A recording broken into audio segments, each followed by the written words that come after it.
안녕하세요. 오늘 당신과 함께 깊이 파고들 자료는요.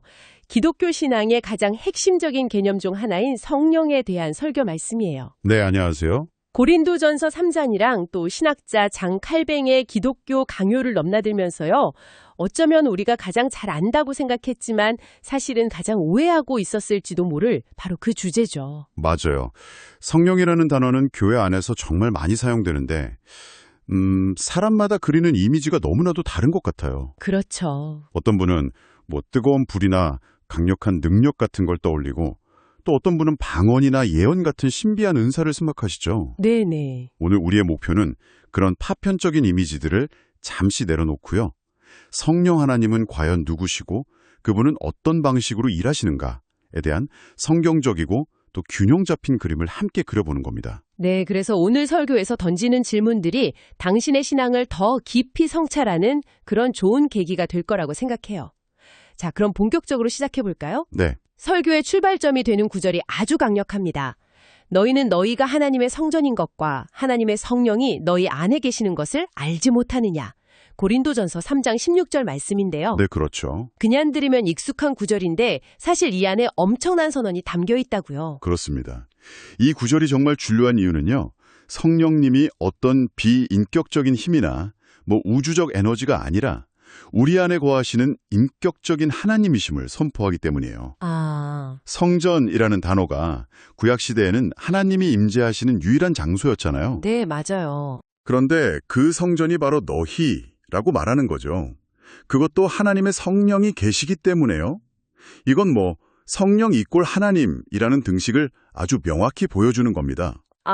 단순히 성령의 기운이나 에너지가 우리 안에 있다는 그런 차원이 아니라 하나님 본체가 우리 안에 거하신다는 말씀이군요. 바로 그거죠. 생각해보니 정말 엄청난 이야기네요. 칼뱅의 기독교 강요에서도 이 성령의 신성, 그러니까 그분이 하나님이심을 증명하는 몇 가지 중요한 근거들을 제시하고 있죠. 네, 아주 체계적으로 정리하는데요. 첫 번째 근거는 성령님은 오직 창조주 하나님만이 하실 수 있는 일을 하신다는 겁니다. 하나님만이 하실 수 있는 일이요? 네, 예를 들어 그분은 시간과 공간을 초월해서 모든 곳에 동시에 존재하세요. 이걸 신학적으로 편재성이라고 하죠. 편재성. 또 만물을 붙드시고 생명을 유지시키는 일을 하시고요. 하지만 가장 결정적인 일은 바로 한 사람의 영혼을 완전히 새롭게 태어나게 하는 중생의 사역입니다. 중생이요? 사람이 영적으로 다시 태어나는 것? 네. 이건 정말 인간의 영역을 완전히 벗어나는 일이잖아요. 아무리 뛰어난 의사라도 상담가라도 한 사람의 마음 깊은 곳을 근본적으로 변화시킬 수는 없으니까요. 그렇죠. 이건 정말 창조의 영역에 속하는 일이겠네요. 바로 그 지점입니다. 피조물은 결코 다른 피조물을 영적으로 재창조할 수 없어요. 이것이야말로 성령님이 하나님이시라는 가장 강력한 증거 중 하나죠. 그렇군요. 두 번째 근거는 성경이 성령님을 명백히 하나님이라고 부른다는 점입니다. 오늘 본문에서 신자를 하나님의 전이라고 했다가 성령의 전이라고 부르는 것처럼요. 네네. 또 사도행전 5장을 보면 아나니아라는 사람이 땅 판 돈 일부를 감추고 성령을 속이려 하거든요. 네. 그때 베드로가 뭐라고 하냐면 네가 성령을 속인 것이 아니라 하나님께 거짓말한 것이다 라고 딱 선언해요. 그 구절이 기억나네요. 성령을 속인 것과 하나님을 속인 것을 완전히 동일시하는 거군요. 맞습니다. 설교에서 인용된 또 다른 구절도 흥미로웠어요. 구약 이사라서에서는 만군의 주께서 말씀하셨다고 기록된 부분을 신약의 사도행전에서 바울이 인용하면서 성령께서 말씀하셨다고 하더라고요. 네네, 맞아요. 구약의 하나님과 신약의 성령님을 한치의 망설임도 없이 그냥 동일한 분으로 보고 있다는 증거네요. 그렇죠. 그리고 마지막으로 가장 결정적인 증거는 기독교의 핵심 예식인 세례에 담겨 있어요. 세례요? 네. 세례는 성부와 성자와 성령의 이름으로 받습니다. 여기서 이름이 복수형이 아니라 단수형으로 쓰였다는 게 아주 중요해요. 만약 성부, 성자, 성령이 서로 다른 신이라면 이름들로라고 해야 했겠죠?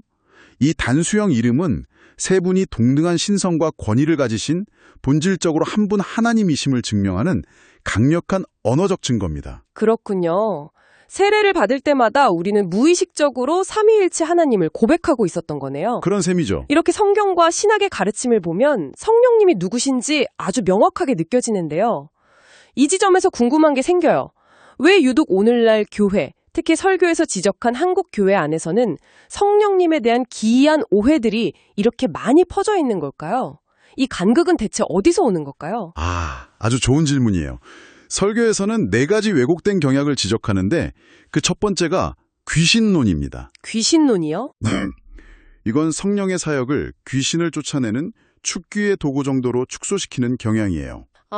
삶에서 겪는 모든 문제, 예를 들어 질병이나 가난, 사업 실패 같은 것들의 원인을 전부 귀신이나 사탄의 활동으로 돌리는 그런 시각 말씀이시죠. 네, 물론 영적인 싸움이라는 개념이 성경에 없는 것은 아니지만 모든 것을 그런 탓으로만 돌리면 문제가 생깁니다. 어떤 문제요? 정작 우리가 묵상하고 닮아가야 할 예수 그리스도께 집중하기보다는 오히려 귀신과 사탄의 활동에 과도하게 몰입하게 되거든요. 초점이 완전히 어긋나는 거군요. 그렇죠. 성령의 주된 사역은 우리를 그리스도께로 인도하는 것인데 오히려 귀신 전문가가 되게 만드는 거예요. 왜 이런 시각이 사람들에게 매력적으로 다가오는 걸까요? 어쩌면 내 삶의 문제에 대한 원인을 나나 복잡한 현실이 아니라 귀신이라는 외부의 적으로 단순하게 설정할 수 있어서 그런 걸까요? 정확해 보셨어요. 내 책임은 회피하면서 문제 해결의 열쇠를 어떤 초자연적인 능력 행사에서 찾으려는 그 손쉬운 길에 대한 유혹이죠. 그렇군요. 이런 유혹은 두 번째 왜곡인 체험주의와도 아주 긴밀하게 연결됩니다. 체험주의. 방언을 하거나 기도 중에 뜨거운 불을 받거나 몸이 떨리는 현상 같은 아주 강렬하고 특별한 체험을 해야만 진짜 성령을 받은 것이라고 강조하는 경향 말씀이시죠? 그렇습니다. 소위 두 번째 은혜, 세컨드 블레싱이라고 부르면서 그런 가시적인 증거가 없는 사람은 뭔가 부족한 신앙인처럼 여기게 만들죠. 그런데 전문가님 말씀은 알겠어요. 하지만 방언이나 뜨거운 감정 같은 체험이 신앙에 긍정적인 활력을 주기도 하잖아요. 이런 체험 자체를 완전히 부정해버리면 신앙이 너무 차갑고 이성적으로만 흐를 위험은 없을까요? 그 선은 어떻게 그어야 할까요? 정말 중요한 질문이에요. 체험 자체가 나쁘다는 게 아닙니다. 하나님은 우리의 감정과 경험을 통해서도 일하시니까요. 네. 문제는 그 체험을 구원이나 성령 충만의 유일한 혹은 필수적인 증거로 삼는 순간 발생합니다.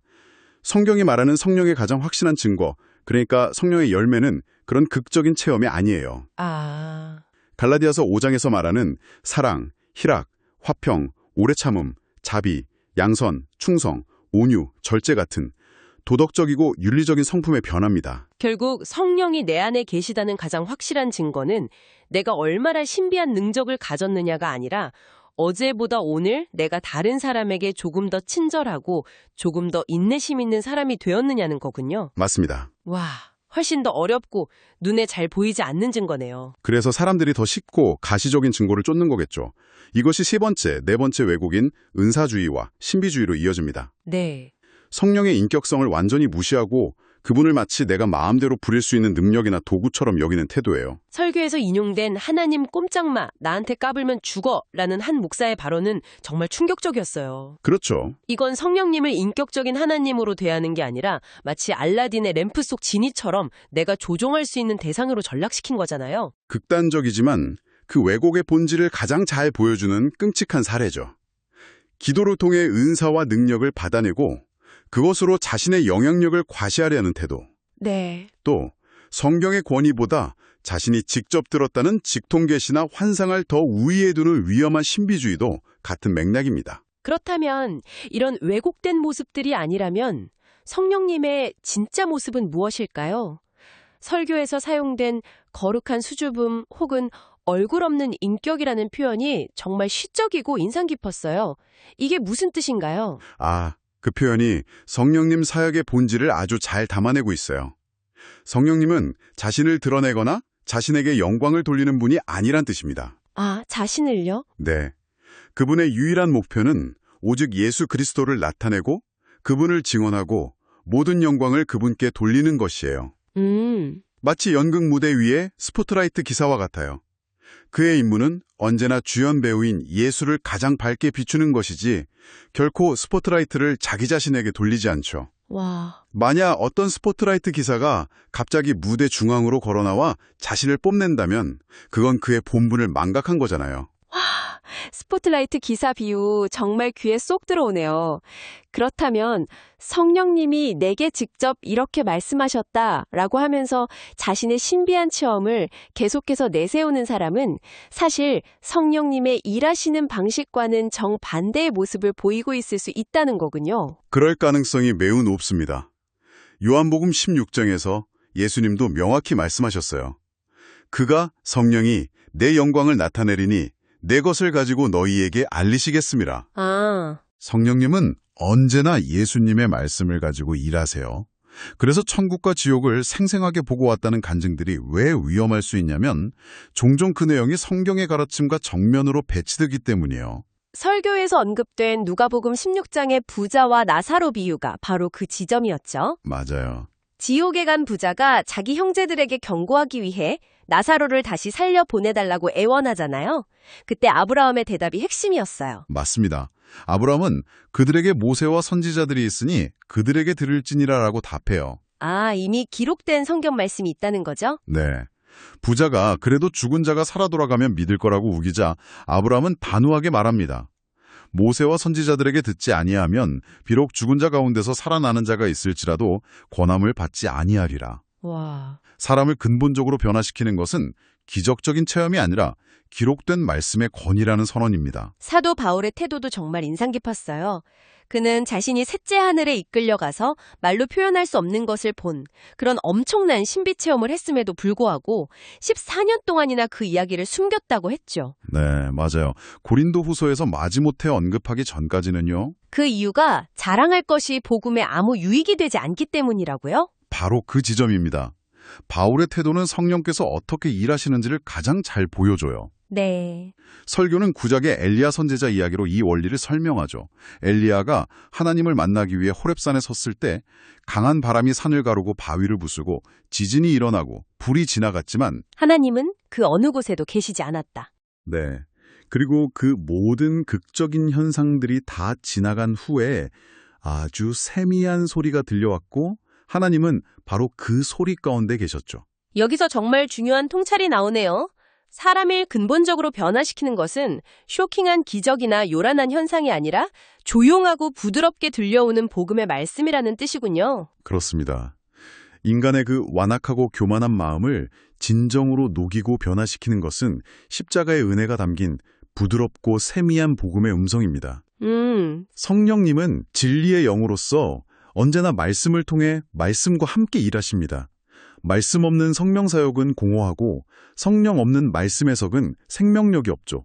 둘은 결코 분리될 수 없습니다. 그런데 솔직히 말씀드리면 그 말씀만으로는 변화가 너무 더딘 것 같아서 조급해질 때가 많아요. 그렇죠. 저 자신을 봐도 그렇고 나는 왜 이렇게 변하지 않을까? 몇 년째 같은 문제로 넘어지고 있지? 하면서 좌절하게 되거든요. 이런 더딘 변화를 보면 성령님이 정말 내 안에서 일하고 계신 건지 의심이 들기도 하고요. 아마 거의 모든 신자들이 그런 고민을 할 거예요. 그리고 그것이 바로 오늘 우리가 나눠야 할 성령님에 대한 마지막 핵심입니다. 네. 성령님은 우리의 교만과 완고함을 단숨에 폭력적으로 꺾지 않으신다는 점이에요. 그분은 우리를 로봇처럼 조종해서 강제적으로 바꾸실 수도 있지만 그렇게 하지 않으세요. 대신 우리가 그 세미한 음성을 듣고 자원하여 돌아서기를 오래 참고 기다리시는 인격적인 분이십니다. 잠깐만요. 그럼 제가 제 자신의 더딘 변화에 실망하고 좌절하는 것 자체가 사실은 성령님이 일하시지 않는다는 증거가 아니라 오히려 그분이 저를 인격적으로 존중하며 끈기 있게 대하고 계시다는 증거라는 말씀이세요? 바로 그겁니다. 와, 이건 관점을 완전히 뒤집는 이야기인데요. 당신의 더딘 변화는 성령의 무능이 아니라 그분의 무한한 인내와 온유하심의 증거일 수 있다는 거죠. 신학적으로 웨스트민스터 소요리 문답은 구원의 과정을 아주 중요한 두 단어로 구분해서 설명해요. 우리가 예수님을 믿음으로 의롭다고 인정받는 칭의, 청의는 단회적인 은혜의 행위, 액트입니다. 행위, 액트요? 네, 법정에서 판사가 무죄라고 선고하는 것과 같죠.